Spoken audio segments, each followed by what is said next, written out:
পৃথিবীতে আমরা এমন এক সময়ের ভেতর দিয়ে যাচ্ছি যখন বাস্তব আর অসম্ভবের মাঝের সীমানা ক্রমে ঝাপসা হয়ে যাচ্ছে। আজ টেসলার বোর্ড অফ ডিরেক্টরস অনুমোদন করল ইতিহাসের সবচেয়ে বড় বেতন প্যাকেজ ইলন মাস্কের জন্য।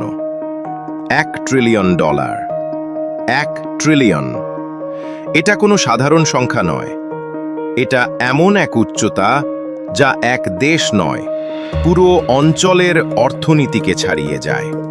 তুলনা করে দেখুন, বাংলাদেশের অর্থনীতি প্রায় $456 billion, Pakistan $410 billion, Sri Lanka $100 billion, Nepal $100 billion, $41 billion.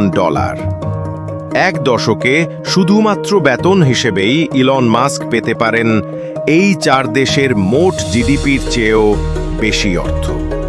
কিন্তু এই অর্থ তাকে এমনি এমনি দেওয়া হবে না। এর বিপরীতে আছে এমন সব লক্ষ্য যা কোনো সাধারণ কোম্পানি নয়, বরং ভবিষ্যতের মানব সভ্যতা ঠিক করে দেবে। টেসলার বাজার মূল্যকে $1.4 ট্রিলিয়ন থেকে বাড়িয়ে $8.5 ট্রিলিয়ন এ নিতে হবে।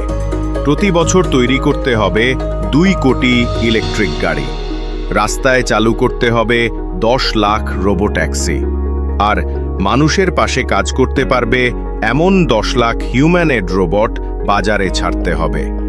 এসব আর শুধু ব্যবসায়িক টার্গেট নয়, এগুলো মানব জীবনের পরবর্তী ধাপের প্রস্তুতি। একসময় ইলন মাস্ক বলেছিলেন, "I have no limit, I will set the bars." অনেকে ভেবেছিল এটা কেবল কথার খেলা। আজ দেখা যাচ্ছে সে কথা ছিল ভবিষ্যতের ঘোষণা।